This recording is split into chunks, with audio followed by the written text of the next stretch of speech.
You're streaming CBS News Bay Area. Well, thanks for joining us. I'm Ryan Yamamoto. Here's a look at our news headlines this morning. Today is the day that California voters will decide on whether to redraw the state's congressional maps to favor Democrats. Proposition 50 is a direct response to similar moves in Texas to favor Republicans. The most recent polling from UC Berkeley shows nearly 70% of likely Bay Area voters would vote yes on Prop 50. Polls open at until 8 p.m. tonight. We will be tracking all the results live. Former Vice President Dick Cheney has died at the age of 84. Cheney served under President George W. Bush. He was also Defense Secretary under George H.W. Bush during the Persian Gulf War. Cheney was considered by historians as one of the most powerful VPs in U.S. history and was instrumental in the decision to invade Iraq. In a statement, his family says Cheney died last night due to complications of pneumonia and cardiac and vascular disease. Police have released a new clue in the heist at the Oakland Museum. They are hoping to identify two men seen in this surveillance video. Investigators believe they broke into the museum's storage facility last month and stole more than 1,000 artifacts. Those items included Native American baskets and jewelry. Okay, now let's get a check on our first alert forecast.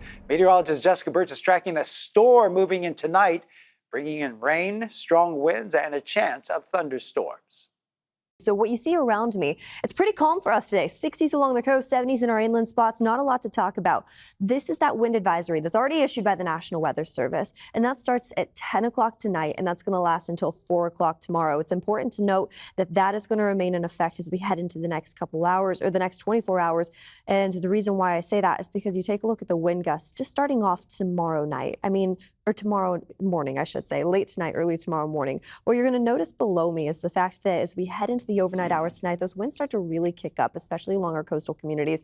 In some of our inland spots, it's going to be a little bit lighter in the valleys, but it's those peaks that I'm concerned about. So the higher elevated areas that we have in our communities, like the Santa Cruz Mountains, all the way off into the East Bay, the Oakland Hills, those are going to be some windy conditions. They are going to have some windy conditions as we head into the next 24 hours. So some other things to talk about too, that storm that's pushing in from north to south. It's going to bring in some heavier amounts of rain for our friends up in the North Bay. Anywhere up to around an inch to an inch and a half with thunderstorm activity possible. And here's what it's going to look like as we head into the next 24 hours. I'm just going to time it out for you on Futurecast so you can kind of see that storm starting in from north to south. Severe storms in the early morning hours tomorrow, just around 5 a.m., starting from Santa Rosa down into San Francisco. That continues to track to the south as we head into those early morning hours. Just by Wednesday afternoon, we already start to taper off some of those heavy storms, but the winds stick around until 4 o'clock tomorrow afternoon. So that's the important thing to note. And we're going to continue to monitor that closely as we head into the early morning hours tomorrow. Another thing to talk about too, you take a look at the next 7 days. Tomorrow is the only day we're dealing with these storms. It clears up fast as we head into Thursday and Friday. Mild conditions heading into this weekend. Another chance of showers on tap for us by Sunday. Back to you. Well, polls are open across California for the special election on Proposition 50. Voters deciding whether to allow the state to redraw its congressional maps. If it passes, it would potentially give Democrats 5 more seats in next year's midterms. Here's a look at how things could change. On the left, you have a map of the current districts. A big section of northern and central California are Republican red. But on the right, the GOP-leaning districts would shrink dramatically if Prop 50 passes. People making their choice right now. This is in Santa Clara County, where voters are deciding on the state of California maps and future elections. We caught up with SCC Supervisor Betty Young and a local voter on why they support Proposition 50. On the national level, there are actual steps underfoot that have already been implemented to rig elections. Proposition 50 is California's response to saving democracy for the whole of our country. Obama say vote for it. Vote for it. That's all I can say. We also spoke to David McEwen, a political science professor at Sonoma State, who says this election won't just be impactful for California voters, but our future elections all across the country. So this is an important barometer for Democrats who've lacked a message since the November 2024 election. Does this put pressure on the shutdown? Does this give Democrats a message in terms of getting out their voters nationwide? What does that look like headed into the midterm elections? It's an important barometer. It's also an important barometer for Gavin Newsom, who's interested in running for president. What does that look like? So it sets up both the 2026 midterms for Democrats and their messages. It also sets up potential contenders for 2028. All of that that kind of churning in the background with the shutdown, what's happening in Washington, D.C., and what's happening with troops across the country that are deployed in American cities. And one of the biggest proponents and architect of Prop 50, of course, is Governor Gavin Newsom, as David McEwen just mentioned. Yesterday, he was here in the Bay Area making his final push with heavy hitters in the Democratic Party. He says the move will stop Republicans in their tracks for the midterms. Donald Trump is nothing more than weakness masquerading as strength. He knows he's going to lose the midterm elections, period, full stop. But there's plenty of opposition to the measure, especially in California's rural regions. Let's take Sierra County, which we have outlined right there. It is home to about 3,200 people located a little north of Lake Tahoe. It's been almost 50 years since the county voted for a Democrat for president. But if Proposition 50 passes, Sierra County would suddenly find itself drawn into a district that stretches nearly to the ocean and includes parts of the North Bay like deep blue Santa Rosa. Our Clara St. Cyr spoke with a Sierra County rancher who's worried Prop 50 will cause rural voters like him to be ignored by their new representatives. Rick Roberti's ranch is facing a growing problem. Well, wolves moved into California about 11 years ago. The endangered gray wolf is returning to the Sierra Valley, but they've come in large packs, and their natural food source, deer, have mostly moved out of the valley. So they eat cattle on ranches like Roberti's. Nothing we can do about it. He often sees wolves pacing his ranch. That's him. He lost a calf to a wolf that jumped the fence, a growing trend facing ranchers in Congressional District 3. Oh, there he is. Roberti feels like his hands are tied under current state law. We don't want to kill every wolf in the state of California, but unless we start managing them properly, we won't be able to exist together. Gray wolves are protected under federal and California law. Roberti thinks a rural congressman would at least get the ball rolling on legislation that could protect farmers and their livestock. Prop 50 won't help the rural communities at all because we'll basically be losing our few people that can actually get the word out. Prop 50 would merge District 3 with parts of Sacramento and Sonoma counties, opening the door for Democratic representation in Sierra County. Roberti says rural issues like gray wolves are too niche for urban politicians. Congressman Kevin Kiley, who currently holds District 3's seat, agrees. I think that it is true that if suddenly you're reshuffling the district lines around in a way that tears communities apart, then that does dilute the ability of some of the folks that I represent to have their voice heard. Kiley says he's worked to update endangered species laws that keep ranchers from killing wolves. Most of our cattle are not here in the summertime. David Daly, a rancher in Congressional District 1, is concerned the problem will hit Butte County. Prop 50 would merge his district with parts of the Bay Area. If there's a significant amount of stress, and I've heard this from several ranchers, where the cows change their behavior, they're harder to work with. California Fish and Wildlife euthanized 4 in Sierra County after they habitually preyed on cattle. But Daly thinks the issue could still spread. We're going to see the same kinds of issues as the wolves naturally will follow their prey. The issue is weighing heavy on Roberti's mind. We're kind of at the mercy of a lot of people that just don't understand the problem right now. So we're trying to get the word out. He says he just wants to be represented by those with his best interests in mind. And according to the California Department of Fish and Wildlife, one single pack of wolves was responsible for 70 livestock deaths across that region. Well, Proposition 50 appears to have a majority support within the state, according to a recent CBS News poll. California voters are in favor of redistricting. 62% said they would vote yes. Voters in Santa Clara County will also decide on Measure A.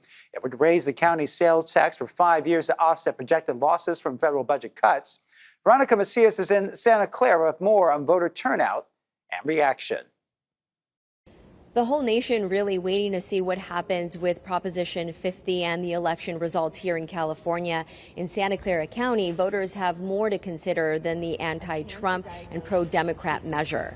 Santa Clara County has 4 candidates who are vying to fill the county assessor's position. There's also Measure A. It was added by county supervisors, warning of a potential fiscal emergency to hospitals and medical services. And here's why it matters. In California, Medicaid is split, the funding 60% being federal and 40% coming from the state. And with federal funding cut under the president's big, beautiful bill, there are significant projected losses for area hospitals. Measure A would raise the county sales tax by 0.6% for the next 5 years. That's a little more than half a cent for every dollar collected by the county. County officials estimating the tax would raise $330 million a year to help offset those projected losses.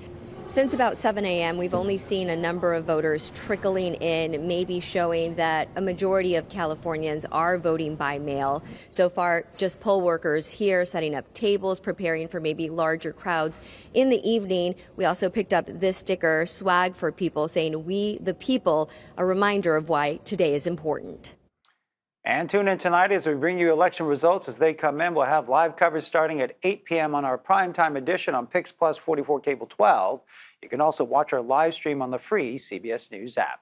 Still ahead on CBS News Bay Area, food benefits for millions of Americans have been restored, but they'll be cut in half and they will be delayed. Our Bay Area hotline is helping to get food on the table right away. Plus, an East Bay park closed for cleanup. We're going to hear from a homeless woman being forced out less than a year after losing her husband.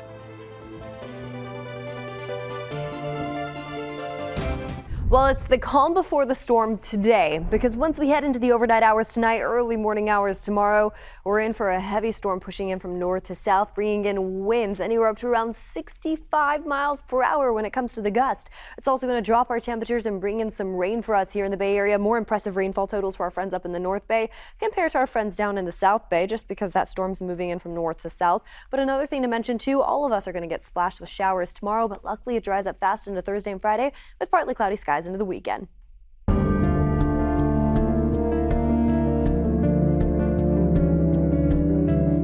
Well, today is day 35 of the government shutdown, tied for the longest in U.S. history, and millions of Americans that relied on food benefits are still facing some uncertainty. The White House says it will tap into a contingency fund to pay for SNAP benefits, but only half, and it is unclear when those benefits will resume. In the meantime, the people who rely on that assistance are trying to make sure they have food on the table right now. John Ramos shows us how the food bank of Contra Costa County is scrambling to meet the moment. For a long time, the food bank was seen as a safety net for people in the most dire financial situations. But with the way things have changed, now, for a large segment of the population, it has become the very foundation of their survival.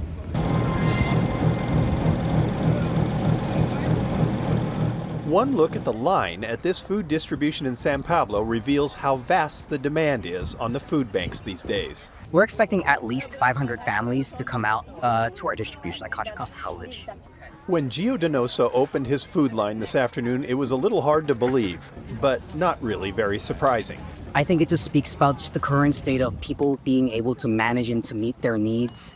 I think everyone is working hard to take care of their families, and even with that, it's hard to make ends meet. People are very aware that the resources, the support that they got from CalFresh is gone.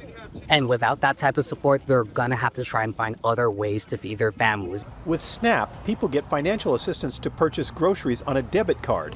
But the shutdown of the program has instantly thrown thousands of people onto food lines they may never have experienced before. The whole thing has the food bank of Contra Costa and Solano scrambling to keep up. Hi, good afternoon. Thank you for calling the food bank. This is JP. How can I help you? JP Contreras was busy all day fielding calls from people wondering where they can find food. Are people pretty scared right now? Yes. There's a lot of fear of, especially our most vulnerable populations. I'm talking about seniors or people with disabilities. We're also getting a huge increase in people that they had never had to use our services before altogether, not just SNAP recipients. But now that we're in it, like, we know at the best SNAP benefits are going to be delayed. So in that meantime, food banks were getting ready to fill in that gap, right? And it's a huge gap to fill. For every one food bank client, it's estimated that 9 people were getting help from SNAP. Now, with the federal government saying there might be partial benefits at an unknown time, the uncertainty is making things even harder. There has been confusion ever since the government shutdown started, and that panic and anxiety is really taking a toll on people experiencing hunger in our community. Benefits are paused, and there is no clear timeline for when benefits will be reinstated. Right now, we're hearing partial benefits will happen at some point, but we know it'll take at least a few weeks for even partial benefits to be loaded on the cards. The problem was not lost on Zachary Harris. The Richmond resident stopped by the food bank headquarters to write a check to donate to the cause. What we're going through is a little bit crazy. And yeah, if we can help out, go ahead and do it. Hopefully this will make things a little bit more normal. And back at the food line, there was no shortage of people willing to volunteer. It just brightens my heart whenever there's a crisis or a hard time in the community. People always come together. We always look for the helpers, and they're right here. Even during COVID, SNAP benefits continued, so not surprisingly, the food bank is asking for financial help from the public to meet this unprecedented demand. It appears that as long as the standoff in Washington continues, it will fall to the community to provide for its most vulnerable. Meanwhile, SNAP recipients are no longer eligible for benefits due to new changes in eligibility. Under President Trump's budget and spending bill, there are stricter work and age requirements. Some exemptions have been removed. Stay with us as we continue to monitor the impacts of the shutdown. We'll bring you the latest on air, on our website, and streaming on CBS News Bay Area. Heads up, if you're flying out of SFO anytime soon. Travelers heading to Terminal 3 should expect some disruptions. Much of the terminal for United is closed for a $2.6 billion makeover. That means curbside drop-offs are being closed between doors 6 and 13. Ticketing counters are still open on the east end, but they are closed on the west side. The air train service serving Terminal 3 is also being combined with Terminal 2. SFO says it is working to modernize and expand Terminal 3. The section is expected to reopen in 2017. In Santa Clara County, more support is on the way for people in need of housing while they work to maintain their sobriety.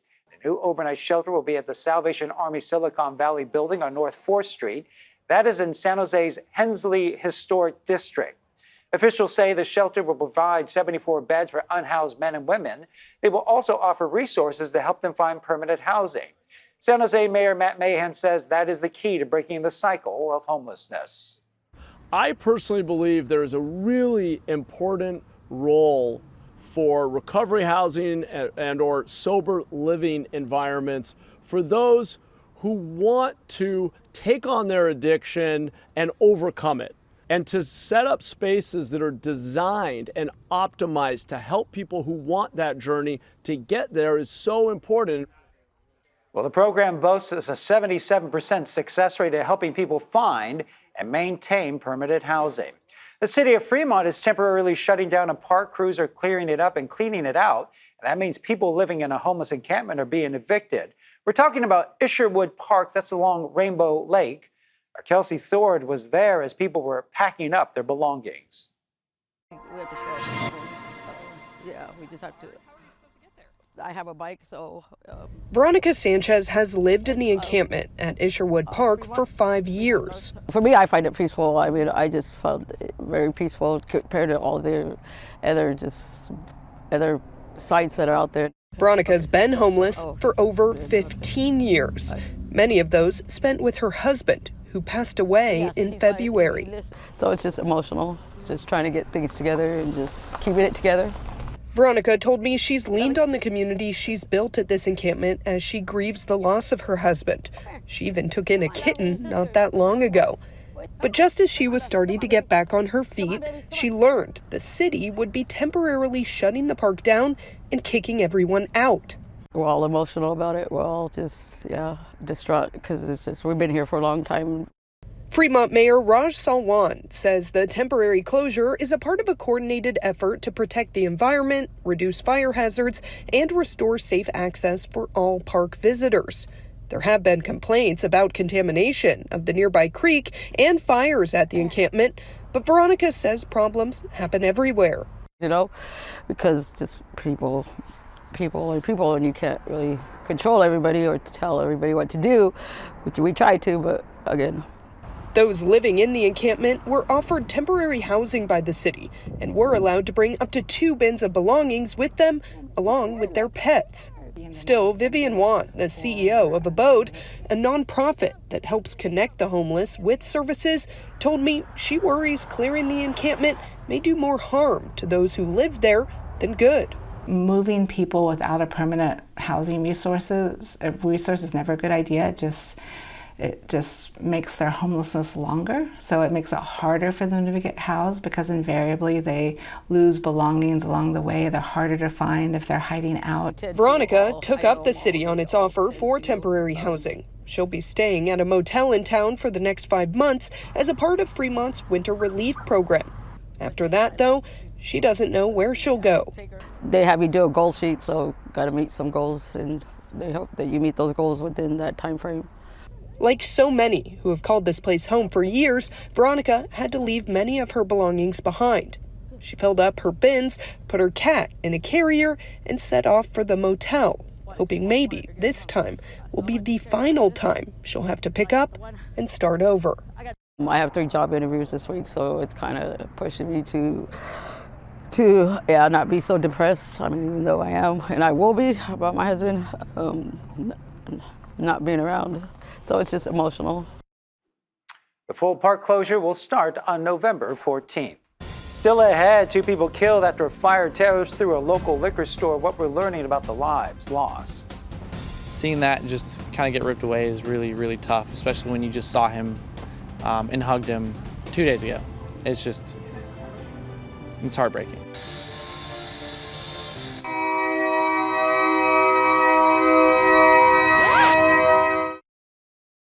Some other things to talk about, too. That storm that's pushing in from north to south. It's going to bring in some heavier amounts of rain for our friends up in the North Bay. Anywhere up to around 1 inch to 1.5 inches with thunderstorm activity possible. And here's what it's going to look like as we head into the next 24 hours. I'm just going to time it out for you on Futurecast so you can kind of see that storm starting in from north to south. Severe storms in the early morning hours tomorrow, just around 5 a.m., starting from Santa Rosa down into San Francisco. That continues to track to the south as we head into those early morning hours. Just by Wednesday afternoon, we already start to taper off some of those heavy storms, but the winds stick around until 4 o'clock tomorrow afternoon. So that's the important thing to note. And we're going to continue to monitor that closely as we head into the early morning hours tomorrow. Another thing to talk about, too, you take a look at the next 7 days. Tomorrow is the only day we're dealing with these storms. It clears up fast as we head into Thursday and Friday. Mild conditions heading into this weekend. Another chance of showers on tap for us by Sunday. Back to you. Well, we're learning more about the 2 people killed after a fire ripped through a liquor store in Redwood City early yesterday morning. The 2 victims were discovered after firefighters made their way into the building. The entire strip mall was roped off as investigators worked to determine what exactly happened. Our Amanda Harry spoke with a regular customer who shared more about the people lost in that fire.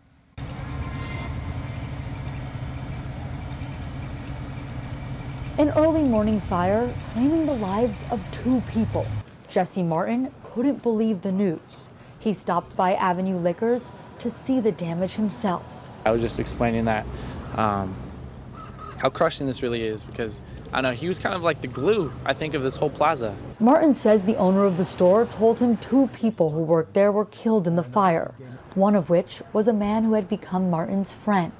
He would come by nearly every day to see him. He'd always be blasting music in there. He'd be singing some old Michael Jackson songs. I'd go in there, start dancing with him. He was just a character. He was full of life. So hearing that he passed is just a tragedy. Redwood City firefighters responded to reports of a fire at the shopping plaza on Roosevelt Avenue near McGarvey around 5:30 Monday morning. The liquor store was engulfed in flames. Firefighters opened the roof to fight the fire. That's when they found 2 people inside. They had sustained severe burns and there were no signs of life. When it was safe to enter, they confirmed the people were dead. Martin is struggling to process the details and the loss of someone who is so special to him. Seeing that just kind of get ripped away is really, really tough, especially when you just saw him and hugged him 2 days ago. It's heartbreaking. Investigators don't know why the 2 individuals found dead were in the building when the fire began.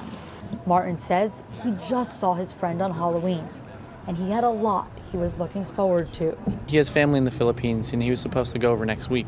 The owner is cooperating with the investigation. The plaza was cordoned off all day, forcing other businesses to close. Some still don't have power. It took hours for police to start their search of the facility. An officer told CBS Bay Area they were waiting for a search warrant. He says they don't know if a crime occurred, but they want to be meticulous either way. Martin is hoping it was just an accident. I prayed there's no foul play in it, because who would want to hurt these two? They're the sweetest people you could ever meet. And if anybody really just did that, then justice is going to come. That's it. It is still unclear what the victims were doing inside the closed store. The coroner's office has not yet released their identities. Coming up our next half hour in CBS News Bay Area, election scams on the rise. And it's more than just phishing, texts, and bogus ballots. How scammers are turning to artificial intelligence to try and trick you.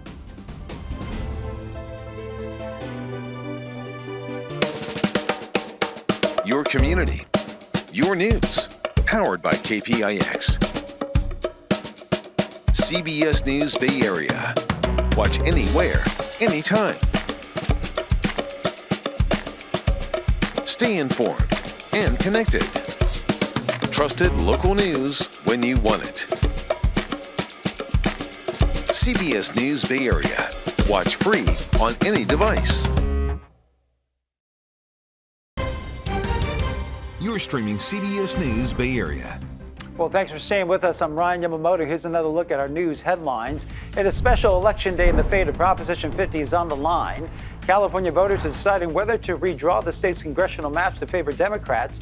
Prop 50 is in direct response to similar moves in Texas to favor Republicans. Polls close at 8 p.m. Former Vice President Dick Cheney has died at the age of 84. Cheney served under President George W. Bush. He was also Defense Secretary under George H.W. Bush during the Persian Gulf War. Cheney was considered by historians as one of the most powerful VPs in U.S. history and was instrumental in the decision to invade Iraq. In a statement, his family says Cheney died last night due to complications of pneumonia and cardiac and vascular disease. Police have released a new clue in the heist at the Oakland Museum. They are hoping to identify two men seen in this surveillance video. Investigators believe they broke into the museum's storage facility last month and stole more than 1,000 artifacts. Those items included Native American baskets and jewelry. Okay, now let's get another check of our first alert forecast from meteorologist Jessica Burtz, tracking the atmospheric river and storm moving in tonight, bringing rain, strong winds, and a chance of thunderstorms. So what you see around me, it's pretty calm for us today. 60s along the coast, 70s in our inland spots, not a lot to talk about. This is that wind advisory that's already issued by the National Weather Service, and that starts at 10 o'clock tonight, and that's going to last until 4 o'clock tomorrow. It's important to note that that is going to remain in effect as we head into the next couple hours, or the next 24 hours. And the reason why I say that is because you take a look at the wind gusts just starting off tomorrow night. Or tomorrow morning, I should say, late tonight, early tomorrow morning. What you're going to notice below me is the fact that as we head into the overnight hours tonight, those winds start to really kick up, especially along our coastal communities. In some of our inland spots, it's going to be a little bit lighter in the valleys, but it's those peaks that I'm concerned about. So the higher elevated areas that we have in our communities, like the Santa Cruz Mountains, all the way off into the East Bay, the Oakland Hills, those are going to be some windy conditions. There's going to have some wind. They are going to have some windy conditions as we head into the next 24 hours. So some other things to talk about too, that storm that's pushing in from north to south.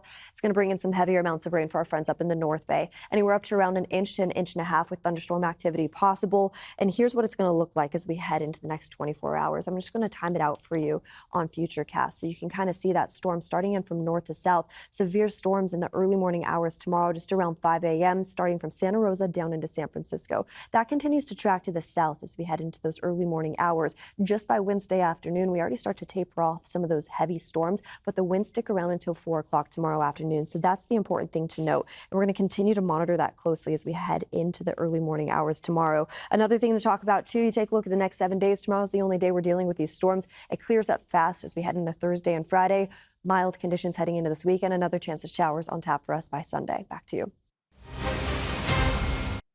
Well, there's a lot of focus on Proposition 50 here in California, but on the East Coast, the mayor's race in New York City is getting a lot of attention. Voters will decide between Democratic Socialist Zohran Mamdani, former New York Governor Andrew Cuomo running as an independent, Republican Curtis Sliwa. President Trump has thrown his support behind Cuomo, but some voters say they're looking for a mayor who can stand up to the federal government. I think that we have a federal government that's overstepping, not following the Constitution, and we as New Yorkers, as one of the biggest and greatest cities in the world, need to stand for what's right and what real American ideals are. The winner of the race replaces outgoing mayor Eric Adams. From fake voter signups to phishing texts, election scams are surging. A study conducted by security software program Norton found that more than half of Americans say they have been targeted as a voter, some losing thousands of dollars. Evan Moon has tips on how to spot scams this election day.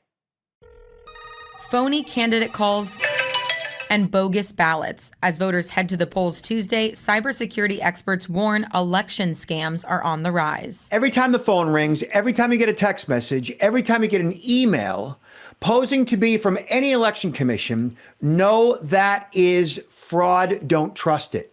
In a cyber safety report released by Norton last year, more than half of Americans said they've been targeted by an election scam, many reporting losing money. The scams are definitely becoming more prevalent and more sophisticated due to the use of artificial intelligence. Some voters have also reported fake ballots in their mailboxes and scammers posing at voter registration booths. We spoke with a college student who fell victim to this, stopped by two men outside of a Target in Pittsburgh. They saw my student ID around my neck and they're like, "Oh, you're a student, you're not registered." So they kind of convinced me to get over, and they walked me through the paperwork. It was like a bunch of personal information. They had me give, obviously, my full name, my address. I gave the last four numbers of my Social Security. Mississippi Secretary of State Mike Watson says it's a growing problem there, too. The circuit clerk in a local county actually showed up to the voter registration drive. These folks never sent the forms in, but they were harvesting the information. Watson says new voters should never have to give a Social Security number to register, and legitimate election offices won't call or text you for information. New laws, including a ban on AI robocalls, haven't stopped scammers.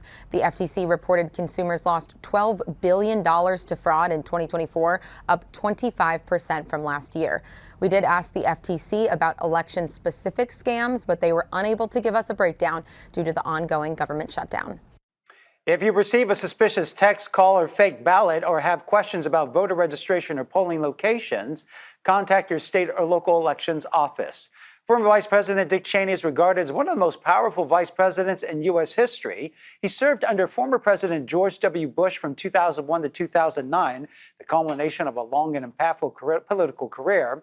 Reporter Jared Hill looks back at his life.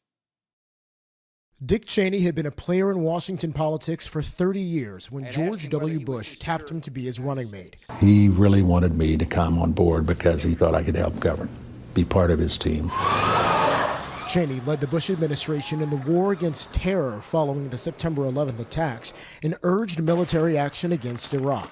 There is no doubt that Saddam Hussein now has weapons of mass destruction. Infamously never found, Cheney blamed bad intelligence and remained an influential advisor to President Bush.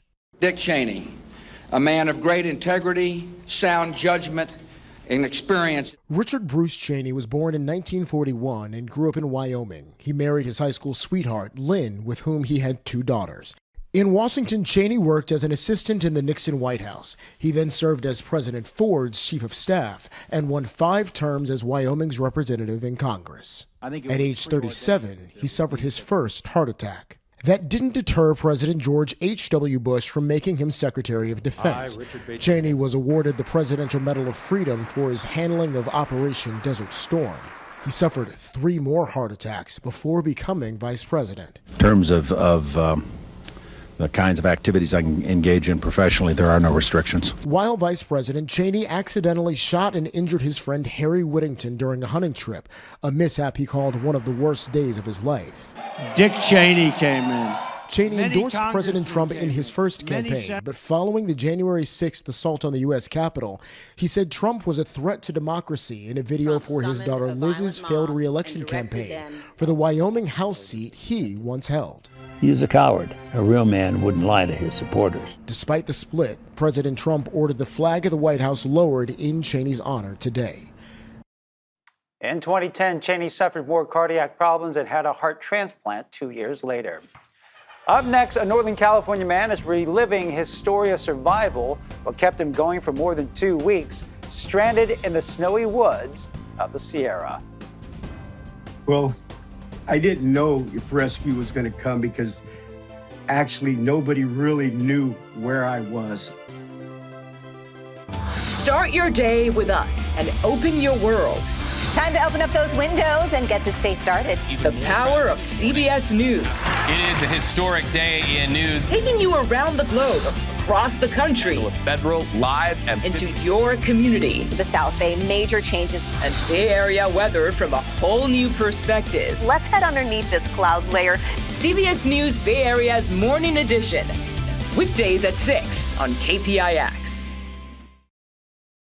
Well, it's the calm before the storm today, because once we head into the overnight hours tonight, early morning hours tomorrow, we're in for a heavy storm pushing in from north to south, bringing in winds anywhere up to around 65 miles per hour when it comes to the gust. It's also going to drop our temperatures and bring in some rain for us here in the Bay Area. More impressive rainfall totals for our friends up in the North Bay compared to our friends down in the South Bay, just because that storm's moving in from north to south. But another thing to mention too, all of us are going to get splashed with showers tomorrow, but luckily it dries up fast into Thursday and Friday with partly cloudy skies into the weekend. Lost for 20 days in the rugged High Sierra, but now found. It's a story of survival for a California hunter who was missing in the wilderness and is now sharing what happened. Reporter Gio Insanarias has the details and what this man says got him through his most difficult time. It was only supposed to be a one-day hunting trip, but a wrong turn, a snowstorm, and a broken-down truck left Ronald Daly stranded. When I woke up on the 14th, I had about 2 feet of snow on top of my truck and all around me. I'm going, oh man, I'm in trouble. For nearly 20 days, Daly survived alone in the wilderness at elevations around 10,000 feet. His truck, a 2002 Dodge Dakota, became his shelter from the cold, and prayer kept him going. It was me and God every night. I would pray to God every night and talk with the Lord. Daly says he rationed food for about 2 weeks and did everything he could to keep warm before realizing he had to make a move to stay alive. So he decided to start walking. But the terrain was unforgiving, steep, rocky, and remote. Exhausted, he fell several times and eventually lost his phone. It was then, he says, that he fell back on his faith in God. And he told me, look up. And I looked up, and there was a Suburban with 3 gentlemen in it. And they seen me, and they started yelling my name, and they drove up to me. I've never been so happy in my life to see people. The men rushed to give Daly food and water. He was then taken to a hospital, treated for dehydration, and reunited with his wife. We hugged and cried and hugged and cried. And I told her, I got a whole phone full of messages for you, but I lost my phone, baby. I go, but I could give you all of them right now. I love you so much. Daly says he's still recovering and that his hunting days may be over, but he's grateful for all the support he's received through this entire process. Health officials are sounding the alarm over a deadly Listeria outbreak that has been linked to 6 deaths and at least 27 illnesses across several states, including California. The bacteria was found in prepared pasta meals from Nate's Fine Foods in Roseville. They're sold at major retailers and found in multiple products, including Trader Joe's Cajun-style blackened chicken fettuccine Alfredo and Sprouts Farmers Market's smoked mozzarella pasta salad. These are pre-cooked meals. They're just warmed up. And therefore, that warming up is not sufficient to kill all of the Listeria. A full list of the products can be found on the FDA's website. Experts say Listeria symptoms include fever, a stiff neck, and even seizures. Coming up, we'll introduce you to a winemaker taking the industry back to its roots with some low-hanging fruit. How this Bay Area company is taking a different approach that does not include grapes. There's that snap and the sound. You've got the dust.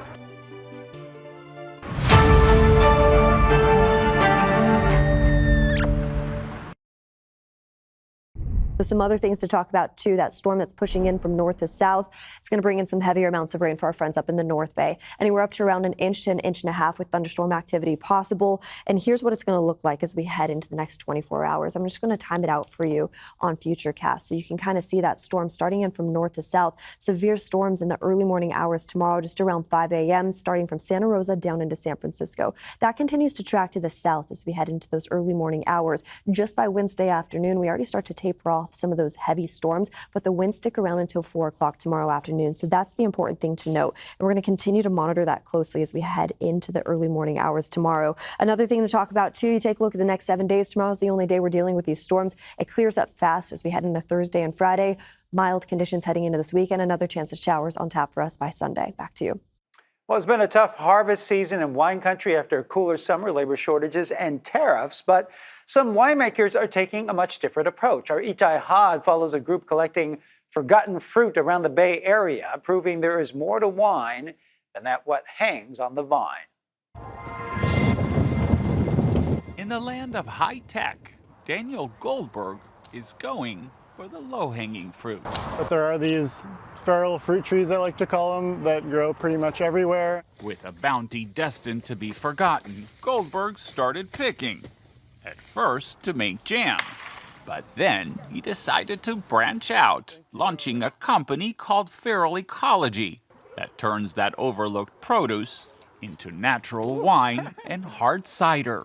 Today, he's with friends at a storage lot in Richmond, picking apples that would otherwise go to waste.